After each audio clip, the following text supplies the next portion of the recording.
একটি সরু লম্বা লেজ দিয়ে গোড়ালি পেঁচিয়ে ধরে এক বিশাল পোকা যুবকটিকে টেনে হিঁচড়ে একটি গহ্বর বা গুহার ভেতর নিয়ে গেল।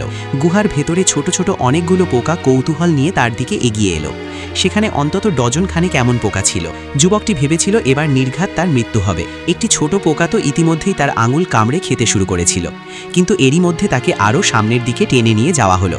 মাঝারি আকৃতির কয়েক ডজন পোকা নিজেদের শরীর দিয়ে যুবকের পিঠে নিচে একটি আস্তরণ তৈরি করল, যাতে বিশাল পোকাটি তাকে সহজেই টেনে গুহার বাইরে নিয়ে যেতে পারে।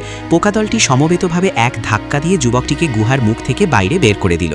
যুবকটি বিশ্বাসই করতে পারছিল না যে এই পোকাগুলো আসলে তার প্রাণ বাঁচাচ্ছিল। সে দ্রুত রাস্তা দিয়ে যাওয়া একটি ট্রাকে উঠে পড়ল এবং নিজের কর্মস্থলে ফিরে এলো, কিন্তু সেখানে নিজের বিছানায় সে অন্য একজনকে উঠে বসতে দেখল। আসলে সবাই ভেবেছিল সে মারা গেছে, তাই তারা সরাসরি তার শরীরের একটি নতুন ক্লোন বা হুবহু প্রতিলিপি তৈরি করে ফেলেছিল। নিজের প্রতিরূপ দেখে যুবকটি প্রচণ্ড হতাশ ও মনমরা হয়ে পড়ল। তবে তার স্ত্রী ঘটনাটি শোনার পর উল্টো দারুণ খুশি হলো।